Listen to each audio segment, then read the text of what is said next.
Salamat po.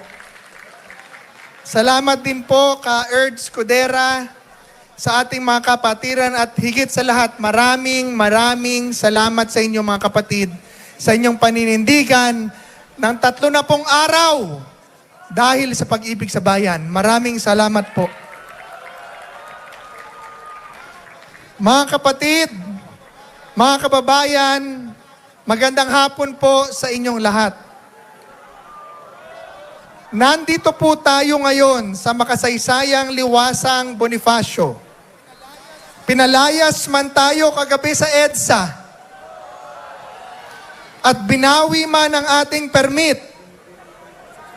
Subalit hindi nila mapapatahimik ang boses ng katotohanan. Nandito tayo sa duyan ng tapang ni Gat Andres Bonifacio dahil ang ipinaglalaban natin ngayon ay ang mismong kalayaan at katarungan sa ating bansa. At nagpapasalamat tayo sa lokal na pamahalaan ng Maynila, Mayor Isko Moreno, dahil kinilala nila na ito ay isang freedom park. Hindi natin kailangan ng pahintulot ng kahit nino man para isigaw ang inhustisya. Ang tunay na anomalya ngayon ay hindi ang 75 milyon pisong donasyon kay Senador Rodante Marcoleta. Ang tunay na anomalya ay ang pagkakabali-baliko at pinipilipit na pag-akma ng batas sa ilalim ng rehimeng ito. Para lang mabalanggo ang isang kritiko na nagbubunyag sa kanilang katiwalian. Bilang dating PACC chairman, alam ko ang pasikot-sikot ng batas laban sa korupsyon. Kaya pag nakikita ko ang panggigipit na ito, hindi po pwede akong manahimik. Alam po ba ninyo na ang unang opisinang binuwag, Executive Order Number 1 ng Pangulong Marcos, ay ang opisinang hinawakan kong ang tawag, Presidential Anti-Corruption Commission. Ito ay nagpapahiwatig ng laganap na korupsyon na nakikita natin ngayon. Imbis na palakihin ang opisinang lumalaban sa korupsyon, tinanggal pa. Kaya ngayon ang bubuaya ang lalaki na.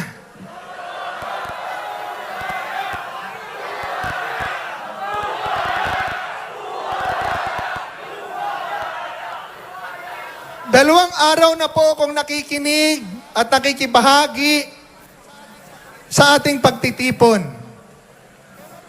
Pero nais ko pong ikwento ng bahagya sa inyo ang isang issue na hindi pa masyadong napag-uusapan.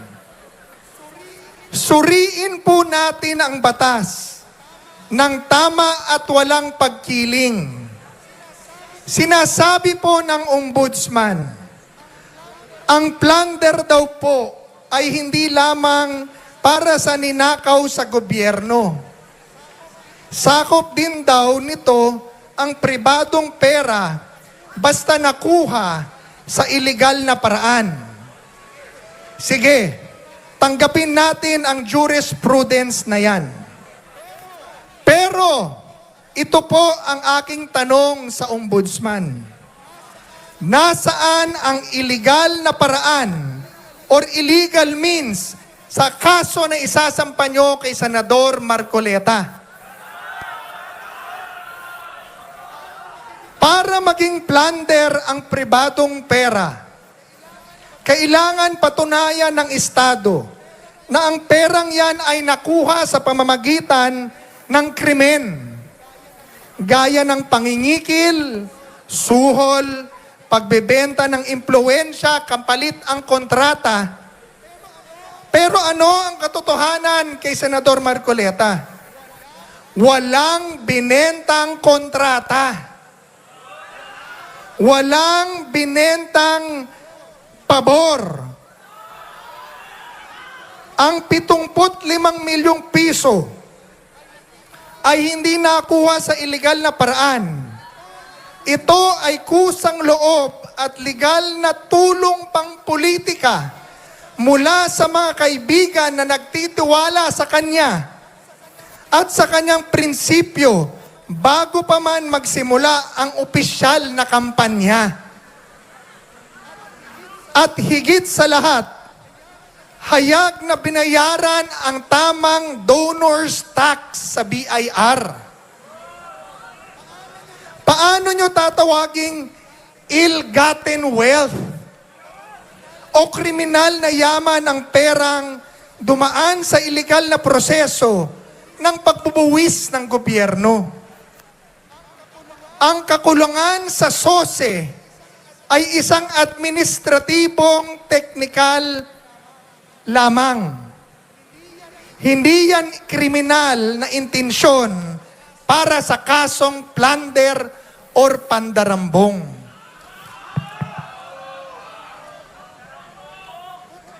Kung pag-uusapan natin ang donasyon sa kampanya at ang pagtanggap ng milyong-milyon mula sa pribadong tao, bakit si Senador Marcoleta lang ang nakikita ninyo? Silipin din natin ang Malacanang noong 2022. Si Pangulong Bongbong Marcos nakatanggap ng 624 milyon mula sa pribadong donor. At sino ang mga nag-donate? Si Secretary Anton Lagdameo na ngayon ay Special Assistant to the President.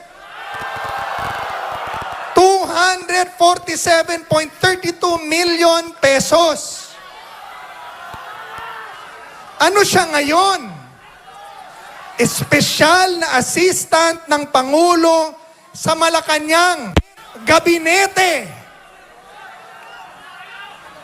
Pangalawa, si Mel Robles nag-donate ng 30 milyong piso.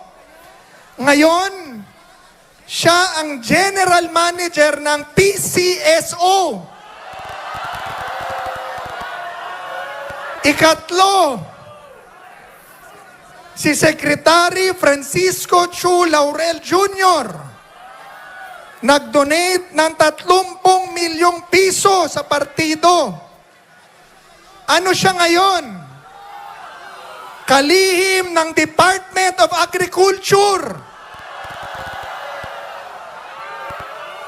Tanong, bakit kapag kaalyado ng palasyo ang tumanggap ng daan-daang milyong pisong pribadong pera mula sa mga negosyante, na kalaunan ay binibiyayaan ng matataas na posisyon sa gobyerno, tinatawag ninyong legal at hayag at malinis na donasyon?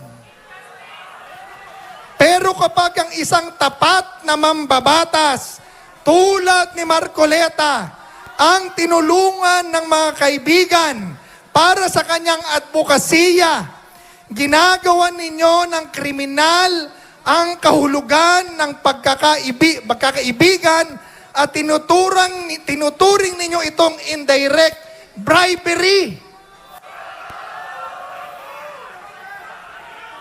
Ito po ang mukha ng hustisya sa ilalim ng administrasyong ito. Kapag kakampi, may proteksyon. Pag kritiko, hinahanapan ng butas para makasuhan ng plunder.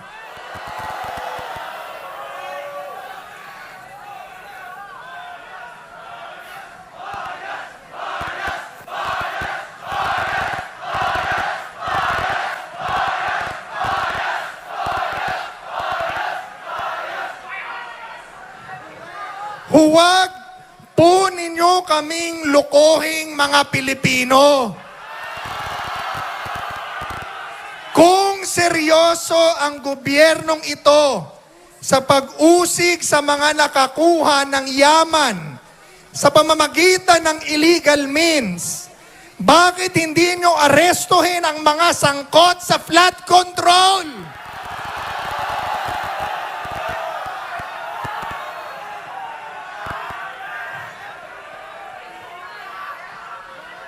Diyan sa bilyong-bilyong pisong flood control allocations, may mga totoong predicate acts ng plunder. May mga testigo na, may mga affidavit na mula sa mga kontratista. May mga katibayan ng malinaw na sinasabi sa nagdaang pagdinig sa Senate Blue Ribbon Committee. 10 hanggang 25% daw ang kickback na dinadala sa maletang pera sa mga kaalyado ninyo sa Kamara. Yan ang totoong illegal na paraan. Pera ng bayan na pinagkakakitaan habang ang mamamayan nalulunod sa baha. Ngunit, nasaan ang warrant of arrest para sa kanila? Nasaan ang mabilis na aksyon ng ombudsman para sa mga opisyal ng administrasyon na hayagang itinuturo sa bilyong-bilyong pisong flood control scam? Wala. Wala. Mabagal ang hustisya pag galamay ng palasyo ang sangkot. Pero pag kay Marcoleta na nangunguna sa pag-iimbestiga sa anomalya sa Senate Blue Ribbon, napakabilis ninyong mag-imbento ng kaso.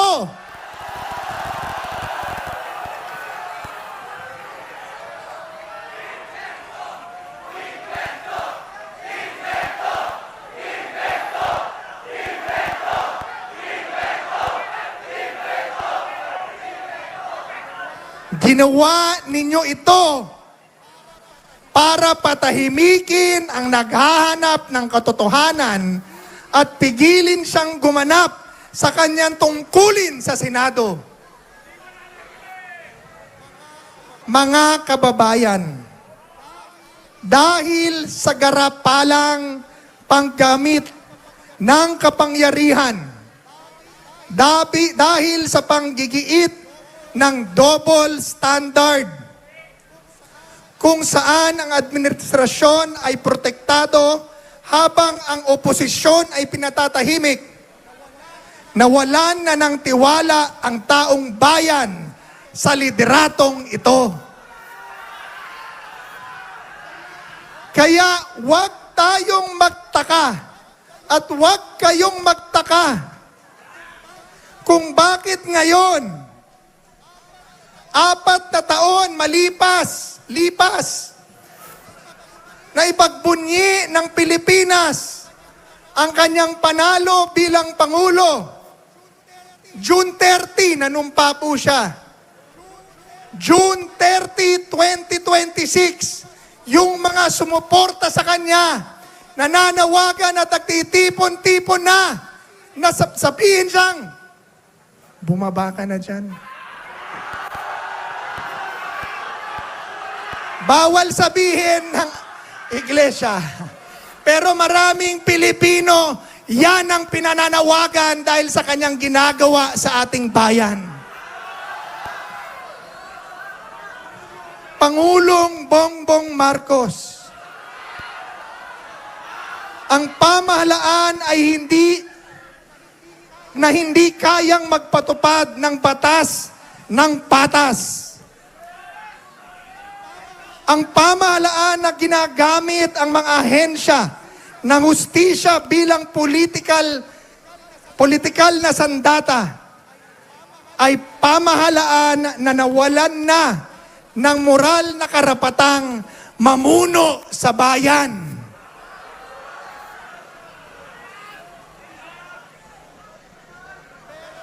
Pero may 2 taon pa siya.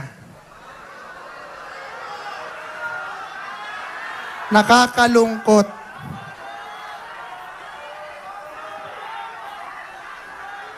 Sa kabila ng ating pagtitipon, sigaw, expose, nananatiling bingi ang Malacanang at gobyerno sa panawagan ng bayan na naghalal sa kanila. Kaya ang aming pakiusap, kung hindi nyo kayang gawin ang tama, bumaba na kayo dyan!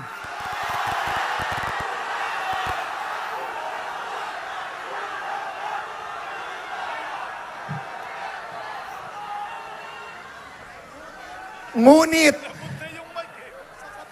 sa kabila ng lahat ng galit at sigalot na ito, may mas malalim akong panawagan. Mula rito sa Liwasang Bonifacio, ako ay umaapila mismo sa puso ng ating Pangulo, President Bongbong Marcos Jr. Nananawagan ako sa iyo. Suriin mo ang iyong puso.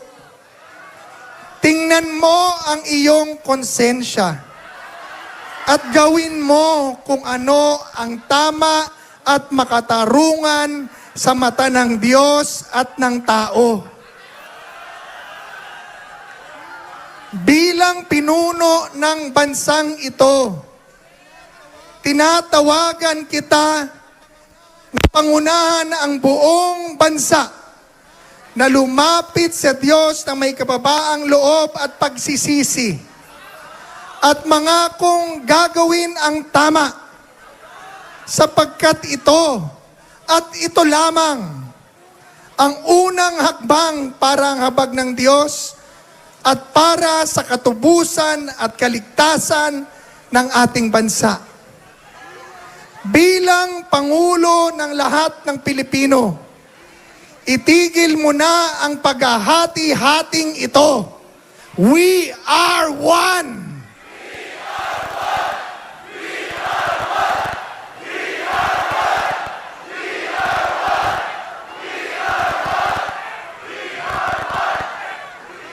Ipag-isang turing mo ang buong nasyon at ang lahat ng sekta ng relihiyon, partido, at lahat ng grupo. Isang tabi natin ang pansariling pagkakaiba-iba at hidwaan sa politika. Lumapit tayo sa Diyos sa pamamagitan ng panalangin. Panalangin para sa iyong sarili at panalangin para sa buong bayan. Magkaisa tayo na may mababa at tapat na puso na ipatupad ang batas ng patas. Gawin ang nararapat at magtayo ng isang mas magandang bukas. Isang bansang nagkakaisa sa ilalim ng gabay at kapangyarihan ng Poong May Kapal. Kaya ngayong hapong ito, mula rito sa Liwasang Bonifacio, pinaninindigan natin ang ating boses. Hindi tayo aalis. Hindi tayo tatahimik. Hindi tayo matatakot. Ang sigaw natin, katotohanan. Ang sigaw natin, katarungan. Nananawagan tayo sa isang bukas na malaya at patas na imbestigasyon para sa lahat. Kung talagang naniniwala kayo sa transparency, buksan nyo ang mga dokumento sa flood control scam. Ipakita ninyo ang tapang na imbestigahan ang sarili nyong bakuran. Huwag ninyong gamiting technicality o ang technicality ng batas para ikulong ang mga taong humahadlang sa inyong katawalian. Mga kapatid, manindigan tayo para sa totoong hustisya.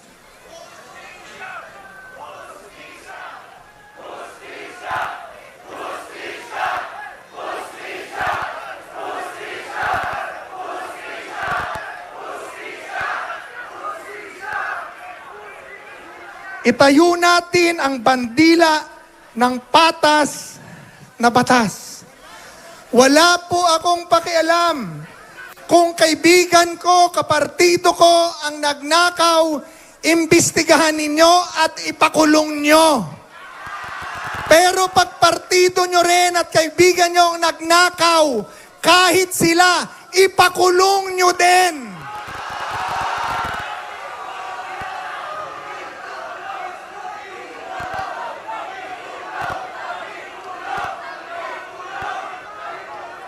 Tapos na po ako. Uulitin ko lang ang pasalamat sa inyong lahat. Believe po ako sa inyo. Kayo ang Pilipino na pinaninindigan ang kanilang boses at nagmamahal sa bayan. Kaya mga kababayan kong Pilipino na nanonood sa TV, Facebook at social media, natatakot pa kayo? Huwag na po kayong matakot. Pumunta na kayo rito, magkaisa tayo. Ayusin natin ang ating bansa. Maraming salamat po. Mabuhay kayong lahat. Maraming salamat po.